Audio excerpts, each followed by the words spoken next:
Hi friends, welcome to wonders for you Kannada. ನಮ್ಮ ಭಾರತ ದೇಶದ ಪ್ರಾಚೀನ ಅಧ್ಯಯನಗಳ ಬಗ್ಗೆ ತಿಳಿದುಕೊಳ್ತೇನೆ ಅಂದರೆ ಸಾಕಷ್ಟು ಸಮಯ ಬೇಕು ಹಾಗೂ ವರ್ಷಗಳು ಬೇಕು. ಒಂದು ಮಾತಲ್ಲಿ ಹೇಳಬೇಕು ಅಂದರೆ ಅದನ್ನು ಅಧ್ಯಯನ ಮಾಡ್ತೇನೆ ಅಂದರೆ ನಮ್ಮ ಜೀವಿತ ಕಾಲವೇ ಮುಗಿದು ಹೋಗುತ್ತದೆ ಎಂದು ಹೇಳಬಹುದು. ಯಾಕಂದರೆ ಅಷ್ಟೊಂದು ಸುದೀರ್ಘವಾದ ವಿಸ್ತಾರವಾದ ಚರಿತ್ರೆಗಳು ಹಾಗೂ ಇತಿಹಾಸಗಳು ಉಂಟು. ಈ ವಿಡಿಯೋದಲ್ಲಿ ಯಾವುದೇ ರೀತಿಯ ಪ್ರಾಚೀನ ಕುರಿತು ಹೇಳುತ್ತಿಲ್ಲ. ನಮ್ಮ ಭಾರತ ದೇಶದಲ್ಲಿ ಅದೆಷ್ಟು ಸುಂದರವಾದ ಪ್ರದೇಶಗಳು ಉಂಟು. ಅವು ಎಷ್ಟು ಸುಂದರವಾಗಿದೆಯೋ ಅಷ್ಟೇ ಅಪಾಯಕಾರಿ ಎಂದು ಹೇಳಬಹುದು. ಸುಂದರವಾದ ಈ ಜಾಗಗಳು ನರಕಕ್ಕೆ ಹೋದಂತೆ ಬಾಷ್ಪವಾಗುತ್ತದೆ. ಅದರಲ್ಲೂ ಕೂಡ ಅಪಾಯಕಾರಿ ಸ್ಥಳ ಅಂತಲೂ ಕೂಡ ಹೇಳ್ಬೋದು. ಇಂಥ ಸ್ಥಳಗಳ ಕುರಿತು ಈ ವಿಡಿಯೋದಲ್ಲಿ ನೋಡೋಣ. ಅದಕ್ಕಿಂತ ಮುಂಚೆ ನೀವಿನ್ನೂ ಕೂಡ ನಮ್ಮ ಚಾನಲ್ಗೆ ಸಬ್ಸ್ಕ್ರೈಬ್ ಆಗಿಲ್ಲ ಅಂದರೆ ಈ ಕೂಡಲೇ ಕೆಳಗಡೆ ಕಾಣುವ ರೆಡ್ ಬಟನ್ ಅನ್ನು ಕ್ಲಿಕ್ ಮಾಡಿ ಸಬ್ಸ್ಕ್ರೈಬ್ ಮಾಡ್ಕೊಳ್ಳಿ. ಹಾಗೆ ಪಕ್ಕದಲ್ಲಿರುವ ಬೆಲ್ಲನ್ನು ಕ್ಲಿಕ್ ಮಾಡಿ ಆಲ್ ಎಂದು ಸೆಲೆಕ್ಟ್ ಮಾಡಿ. ಹಾಗಾದರೆ ತಡ ಮಾಡೋದು ಬೇಡ, ಲೆಟ್ಸ್ ಸ್ಟಾರ್ಟ್ ದ ವಿಡಿಯೋ.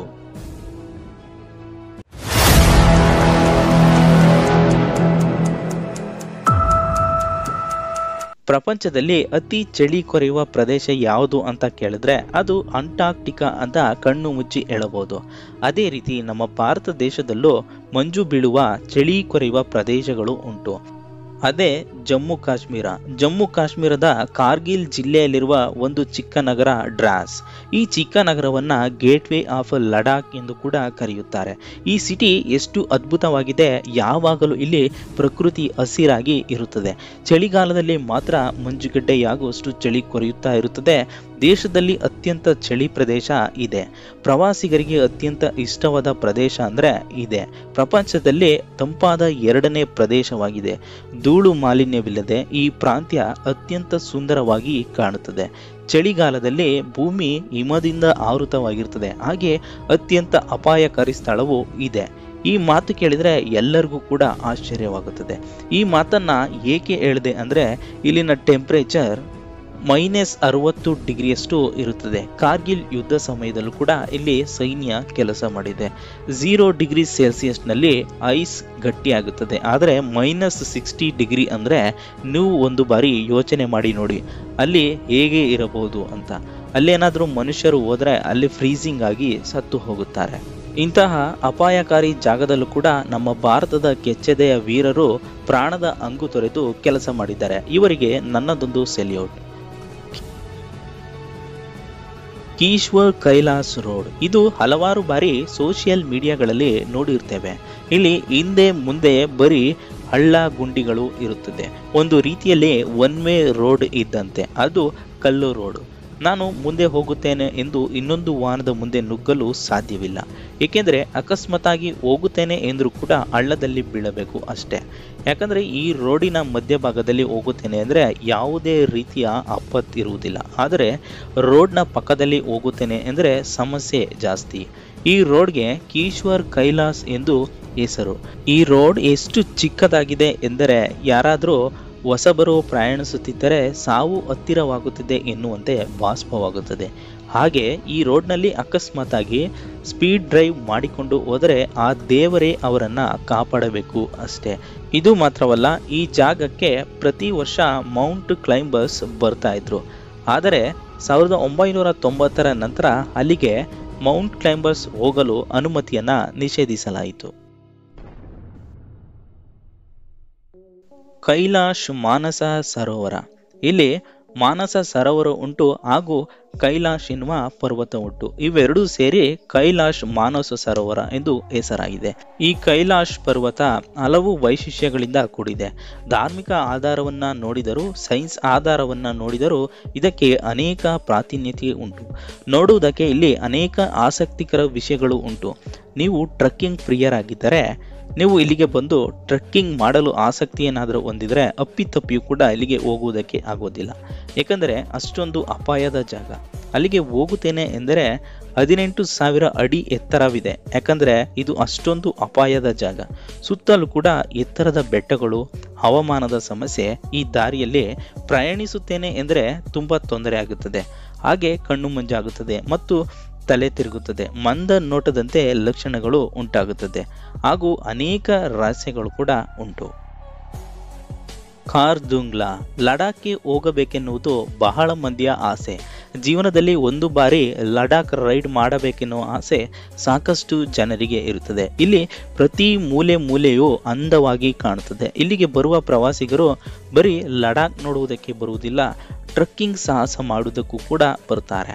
ಇಲ್ಲಿನ ವಾತಾವರಣದ ಪರಿಸ್ಥಿತಿ ಯಾವಾಗಲೂ ಮಂಜು ಬೀಳುತ್ತಾ ಇರುತ್ತದೆ. ಹಳ್ಳ ಯಾವುದು, ರೋಡ್ ಯಾವುದು ಅಂತ ಗೊತ್ತಾಗುವುದೇ ಇಲ್ಲ. ಬೇಸಿಗೆ ಕಾಲದಲ್ಲಿ 20 ಡಿಗ್ರಿ ಬಿಸಿಲು ಇರುತ್ತದೆ, ಚಳಿಗಾಲದಲ್ಲಿ -40 ಡಿಗ್ರಿ ಟೆಂಪರೇಚರ್ ಇರುತ್ತದೆ. ಆದ್ದರಿಂದ ಇಲ್ಲಿನ ವಾತಾವರಣದ ಪರಿಸ್ಥಿತಿ ಡಿಫ್ರೆಂಟ್ ಆಗಿರುತ್ತದೆ. ಇದು ಚಳಿ ಪ್ರದೇಶ ಮಾತ್ರವಲ್ಲ, ಇಲ್ಲಿ ಆಕ್ಸಿಜನ್ ಲೆವೆಲ್ ಕೂಡ ಕಡಿಮೆ ಇರುತ್ತದೆ. ಆದ್ದರಿಂದ ಇದು ತುಂಬಾ ಅಪಾಯದ ಪ್ರದೇಶ. ರೂಪ್ಕುಂಡ್ ಲೇಕ್ ಇದು ಉತ್ತರಾಖಂಡದಲ್ಲಿ ಇದೆ. 5020 ಮೀಟರ್ ಸರೌಂಡಿಂಗ್ನಲ್ಲಿ ಹರಡಿದೆ. ಸುತ್ತಲೂ ಮೌಂಟೇನ್, ಸ್ನೋ ಹಾಗೂ ಬಂಡೆಗಳೇ ಇದೆ. ಒಂದು ಕಡೆ ಸುಂದರವಾದ ತಾಣವಾದರೆ ಇನ್ನೊಂದು ಕಡೆ ಅಸ್ಥಿ ಪಂಜರಗಳಿಂದ ತುಂಬಿರುವಂಥ ಸ್ಥಳವಾಗಿದೆ. ಇದಕ್ಕೆ ಹಲವಾರು ಕಾರಣವೂ ಕೂಡ ಇದೆ. ಅಸ್ಥಿ ಪಂಜರಗಳು ಇಲ್ಲಿ ಸಾಕಷ್ಟು ದೊರೆತಿವೆ. 1942ರಲ್ಲಿ ಮೊದಲ ಬಾರಿಗೆ ರೂಪ್ಕುಂಡ್ ಲೇಕ್ ಬೆಳಕಿಗೆ ಬಂದಿದೆ. ಇದನ್ನ ಒಬ್ಬ ಬ್ರಿಟಿಷ್ ಅಧಿಕಾರಿ ಈ ಪ್ರದೇಶವನ್ನು ಜಗತ್ತಿಗೆ ಪರಿಚಯಿಸ್ತಾರೆ. ಇಲ್ಲಿರುವ ಮಂಜು ಕರಗಿದ ನಂತರ ಅನೇಕ ಮಾನವರ ಅಸ್ಥಿಪಂಜರಗಳು ದೊರೆತಿವೆ. ಅದು ಇದುವರೆಗೂ ರಹಸ್ಯವಾಗಿಯೇ ಇದೆ.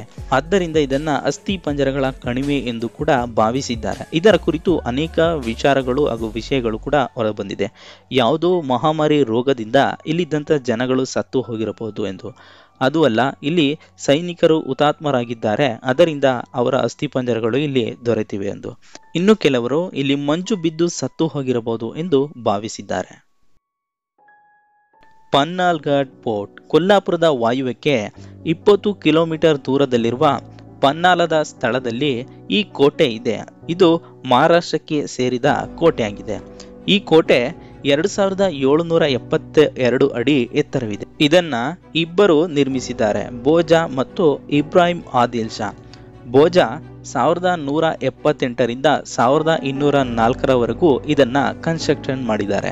ನಂತರ ಆದಿಲ್ ಶಾ 1489ರಿಂದ 1557ರವರೆಗೆ ಕನ್ಸ್ಟ್ರಕ್ಷನ್ ಮಾಡಿ ಕಟ್ಟಿ ಮುಗಿಸಿದ್ದಾರೆ. ನಂತರ ಇದು ಅಂಕುಡೊಂಕಾದ ಆಕಾರವನ್ನ ಹೊಂದಿರುವುದರಿಂದ ಇದನ್ನ ಹಾವುಗಳ ಕೋಟೆ ಎಂದು ಕೂಡ ಕರೆಯುತ್ತಾರೆ. ಹಾಗೂ ಇದು ಮಹಾರಾಷ್ಟ್ರದ ಒಳಗಿನಿಂದ ಬಿಜಾಪುರದ ಕರಾವಳಿ ಪ್ರದೇಶಗಳಿಗೆ ಪ್ರಮುಖವಾದ ಒಂದು ವ್ಯಾಪಾರ ಮಾರ್ಗವಾಗಿತ್ತು. ಇಲ್ಲಿನ ಅತ್ಯಂತ ಗಮನಾರ್ಹವಾದ ವಿಚಾರ ಏನಂದ್ರೆ ಇಲ್ಲಿ ಪವನ್ ಕಿಂದ್ ಎನ್ನುವ ಕದನ ಕೂಡ ನಡೆದಿದೆ. ಈ ಕೋಟೆಗೆ ಬಹಳ ಗಟ್ಟಿಯಾದ ಗೋಡೆಗಳು ಹಾಗೂ ಗೇಟ್ವೇಗಳನ್ನ ನಿರ್ಮಿಸಿದ್ದಾರೆ. ಇದನ್ನ ನಿರ್ಮಿಸಲು ಸುಮಾರು 100 ವರ್ಷಗಳನ್ನ ತೆಗೆದುಕೊಂಡಿದ್ದಾರೆ. ಇಲ್ಲಿಗೇನಾದರೂ ಹೋಗುತ್ತೇನೆ ಎಂದರೆ ಸೂರ್ಯ ಮುಳುಗುವ ಹೊತ್ತಿಗೆ ಹೋಗಿ ವಾಪಸ್ ಬಂದು ಬಿಡಬೇಕು, ಯಾಕಂದ್ರೆ ಇದು ನಿರ್ಜನ ಪ್ರದೇಶವಾಗಿದೆ. ದ ಡೆಸರ್ಟ್ ಥಾರ್ ಮರುಭೂಮಿ ಪ್ರದೇಶ ಎಷ್ಟೊಂದು ಸುಂದರವಾಗಿ ಕಾಣಿಸುತ್ತದೆ ಗೊತ್ತಾ? ಇದನ್ನ ದೂರದಿಂದ ನೋಡಿದರೆ ತುಂಬಾ ಅದ್ಭುತವಾಗಿ ಸುಂದರವಾಗಿ ಕಾಣುತ್ತದೆ. ಇದು ಎಷ್ಟು ಸುಂದರವಾದ ಪ್ರದೇಶವೋ ಅಷ್ಟೇ ಅಪಾಯದ ಪ್ರದೇಶ. ಇಲ್ಲಿ ಎಷ್ಟು ಉಷ್ಣತೆಯಿಂದ ಕುಡಿಯಿರುತ್ತದೆ ಅಂದರೆ ಇಲ್ಲಿನ ಬಿಸಿಗೆ ಕುಡಿಯಲು ನೀರು ಸಿಗದಿದ್ದರೆ ದಾಹದಿಂದ ಸತ್ತು ಹೋಗುತ್ತಾರೆ.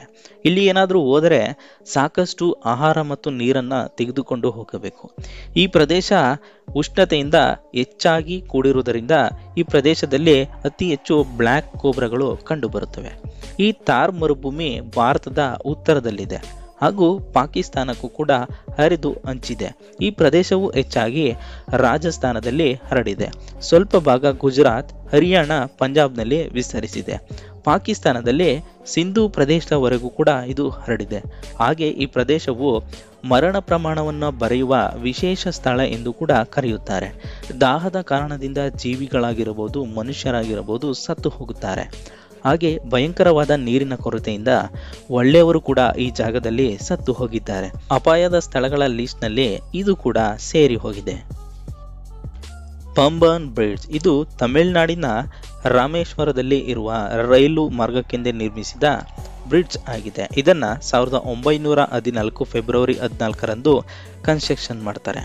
ಈ ಬ್ರಿಡ್ಜ್ 2 ಕಿಲೋಮೀಟರ್ ಉದ್ದವಿದೆ. ಇದು ಸಮುದ್ರ ಮಾರ್ಗದ ಅಪಾಯದ ಬ್ರಿಡ್ಜ್. ನೋಡುವುದಕ್ಕೆ ತುಂಬಾ ಸುಂದರವಾಗಿ ಕಾಣುತ್ತದೆ.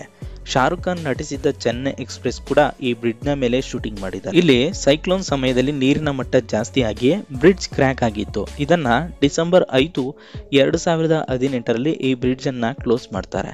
ನಂತರ ರೈಲ್ವೆ ಮಿನಿಸ್ಟರ್ ಪಿಯೂಷ್ ಗೋಯಲ್ ಅವರು ಡ್ಯುಯಲ್ ಟ್ರ್ಯಾಕ್ ನಿರ್ಮಾಣ ಮಾಡಲು ಅನೌನ್ಸ್ ಮಾಡ್ತಾರೆ.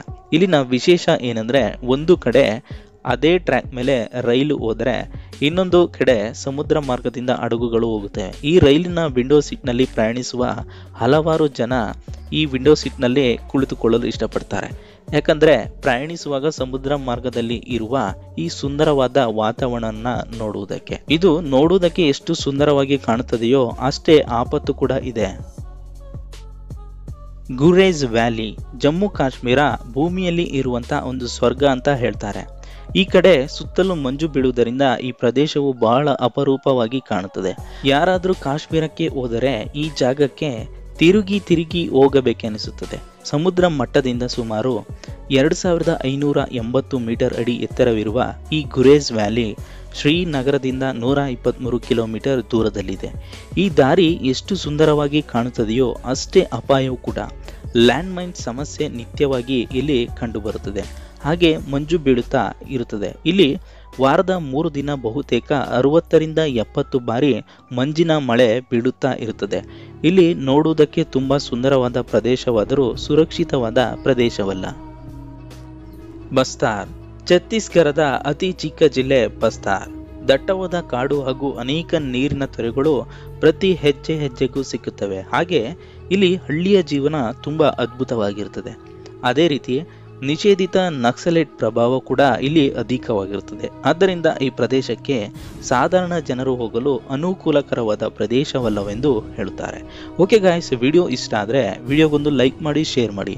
ಹಾಗೆ ಇನ್ನೂ ಕೂಡ ಸಬ್ಸ್ಕ್ರೈಬ್ ಮಾಡ್ಕೊಂಡಿಲ್ಲ ಅಂದರೆ ಈ ಕೂಡಲೇ ಸಬ್ಸ್ಕ್ರೈಬ್ ಮಾಡ್ಕೊಳ್ಳಿ. ಹಾಗೆ ಹೊಸ ವಿಡಿಯೋಗಳ ನೋಟಿಫಿಕೇಶನ್ಗಾಗಿ ಪಕ್ಕದಲ್ಲಿರುವ ಬೆಲ್ಲನ್ನು ಕ್ಲಿಕ್ ಮಾಡಿ ಆಲ್ ಎಂದು ಸೆಲೆಕ್ಟ್ ಮಾಡಿ. Thanks for watching video.